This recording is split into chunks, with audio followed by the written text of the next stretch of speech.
나라에서는 발칵 이제 나라가 뒤집었어요. 공주가 납치를 당했으니까. 그래서 위대한 용사를 구했습니다. 우리 청소년들도 그렇잖아요. 지금 한 17, 16 이때쯤 되면 자기가 다 잘한 줄 알고 세상에 두려울 게 없습니다. 그렇죠. 이 마찬가지예요. 김원도 자기가 나섭니다. 이제 나는 출중하니까. 그래서 나라에서 용사로 임명해서 저 지하 세계의 땅속으로 들어가서 아귀를 죽이고 공주를 데려오라라고 명령을 내립니다. 김원이 여러 부하들을 이끌고 저 캄캄한 지하 세계로 들어가게 됩니다. 결론을 말씀드리자면 김원은 아귀를 물리치고 무사히 공주를 구해옵니다. 부하에게 배신을 당하고 이런저런 에피소드 우여곡절이 있지만 결국은 공주와 결혼한다는 행복한 결말로 끝맺게 됩니다. 이 이야기는 이제 이 김원전이라고 오늘날의 성인식으로 아이는 어떻게 어른이 되어가는가에 대한 어떤 이야기, 그 과정으로 이해할 만한 여러 가지 흥미로운 에피소드들을 담고 있어요. 그걸 한번 말씀을 드리겠습니다. 이 김원이 저 밑바닥 그 동굴로 들어가잖아요. 그렇죠? 캄캄한 어둠 속으로. 그렇죠? 이것은 이 어린 아이들이 성숙을 위해서 반드시 깨우쳐야 하는 어떤 어른이 되기 위해서 깨우쳐야 하는 자기의 저 밑바닥을 의미합니다. 내 안에 있는 나도문으로는 나에 대한 진실 저 밑바닥을 찾아가야 돼요. 전 세계에 있는 많은 그 옛 이야기들, 어린이들 이야기 이런 걸 보면은 저 밑바닥 동굴로 가는 이야기들이 많아요. 그건 다 우리 안에 있는 저 밑바닥을 의미합니다. 그렇죠. 거기 가서 아귀를 만나게 되잖아요. 저 아귀라는 괴물입니다. 머리가 9개나 달렸어요. 이 아귀를 물리쳐야만 합니다. 아귀를 왜 물리쳐야 될까요? 아귀는 과연 누구이길래? 그렇죠? 얼핏 보면은 아귀는 지상의 가장 소중한 공주를 납치해간 존재죠. 근데 그렇게 보자면 아귀의 의미가 너무 어떤 성적인 의미로만 한정될 것 같아요. 지금 개인의 자아 찾기, 성장하는 이야기로 보자면 좀 다른 의미의 해석이 가능할 것입니다. 아귀가 누구일까에 대한 힌트를 먼저 보자면 아귀가 사는 집에서 발견할 수 있습니다. 이제 김원이 저 동굴로 내려가서 갔더니 세상에 막 별천지가 있습니다. 아귀네 집이 있습니다. 아귀네 집에 대한 묘사를 한번 보겠습니다. 한편을 보니 큰 산이 있는데 수목이 하늘을 찌를 듯하고 온갖 꽃이 만발하였으며 난새와 봉새와 공작새 그리고 앵무새 두견새가 쌍쌍이 왕래하며 속객을 반기는 듯도 하고 나그네의 수심을 돕는 듯도 하였다. 원수가 생각하되, 여기서는 김원이 원수라고 이제 나옵니다. 저 안의 경치가 굉장한 듯하니 깊이 들어가 구경하고 아귀의 종적을 살피리라 하고 조금씩 들어가니 서쪽에 사람이 왕래한 자취가 있었다. 반가이 여겨 점점 들어가니 완연한 큰 길이 있되 좌우에 기이한 꽃과 풀이 줄줄이 덮여 있고 그 안에 큰 궁전이 있는데 금빛이 찬란하였다.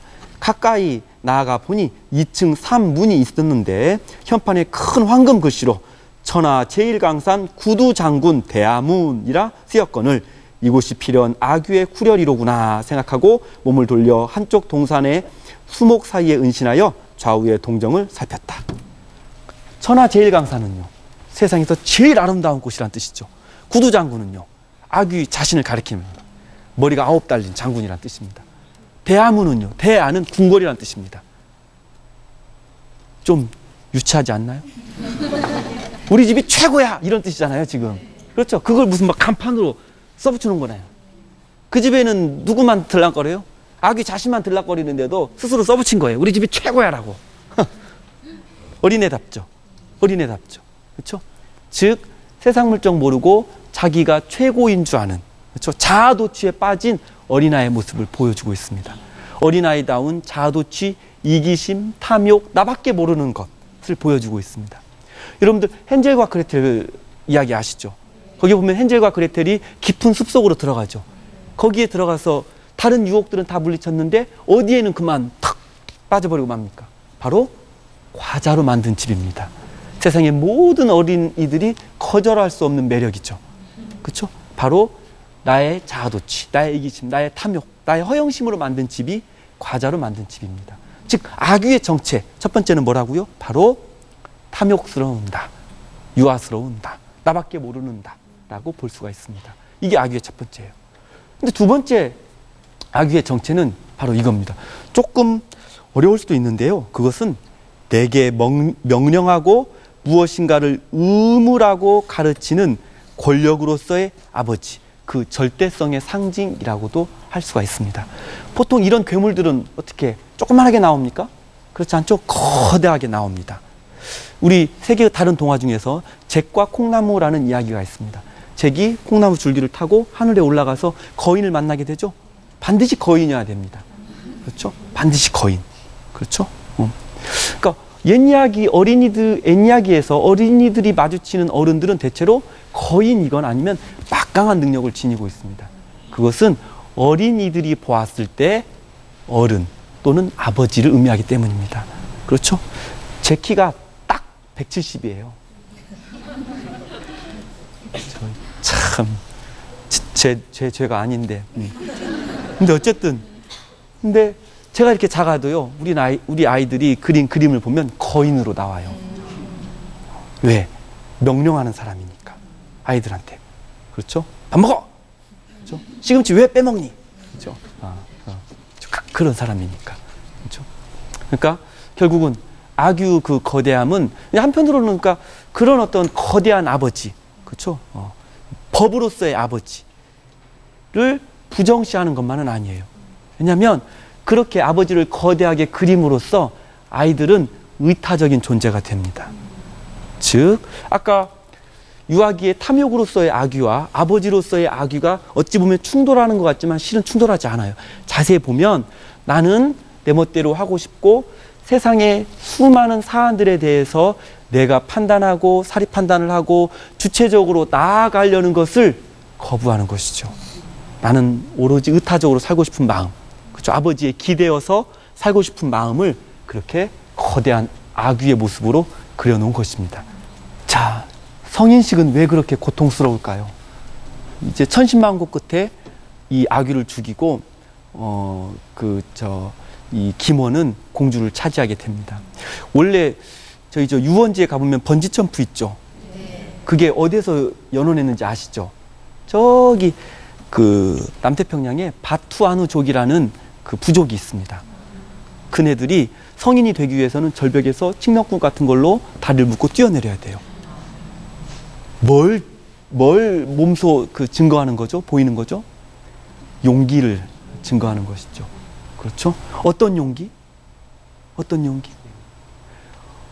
애들은 모르는 어른들만의 고통이 있죠. 여기도 지금 집안에 가장이 계실 겁니다. 그렇죠? 직장 상사한테 싫은 소리 듣고, 그렇죠? 또는 매대에서 물건 팔다가 정말 인간 이하의 대접을 받고, 그렇죠? 어디 구석에 가서 쭈그리고 앉아서 울고만 싶은 마음 있지 않습니까? 그런 마음을 내가 겪는다 할지라도 그것에 좌절하지 않고 내 인생을 당당하게 살아나가겠다는 용기, 자신감이 있음을 증명해야 돼요. 성인식이란.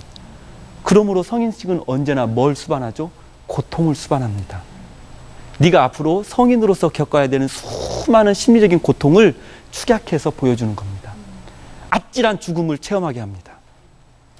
그 고통을 체험케 하기 위해서 김원은 아귀를 죽일 때에 한 번에 죽이지 못합니다. 그렇죠? 어떻게 죽이는가를 한번 보겠습니다. 공주와 함께 아귀가 자는 방에 이르러 문을 가만히 열고 들어가 공주에게 말하기를 매운 죄를 준비하였다가 아귀의 9머리를 다 베어 내치거든 즉시 죄를 온몸에 뿌리소서. 약속을 정하고 비수를 메고 아귀야! 하고 큰 소리로 불렀다. 아귀가 잠을 깨지 못함을 보고 칼을 들어 9머리를 치니 아귀의 9머리가 일시에 떨어졌다. 여러 여자가 일시에 죄를 끼치니 아귀인들 어찌하리요? 머리 없는 등신이 일어나며 대들보를 받으니 대들보가 풀어졌다. 아귀가 한 식경이나 난동을 부리다가 거꾸로 지거늘 공주 등이 아귀가 죽었음을 보고 분분치하하였다. 너무나 힘들게 죽였죠. 그렇죠? 아귀는 한 번에 죽지 않습니다. 다시는 살아날 수 없다는 상징으로서 죽음의 죄를 쫙 그 목에다가 뿌려야만 죽게 됩니다. 한 번에 죽지 않고 무려 머리가 몇 개요? 9개나 되어 있답니다. 우리가 어린이의 탐욕, 아버지, 어른에 대한 의타심을 버리고 온전한 성인으로 자라는 건 그토록 어렵습니다. 그래서 한식경이나가 한식경,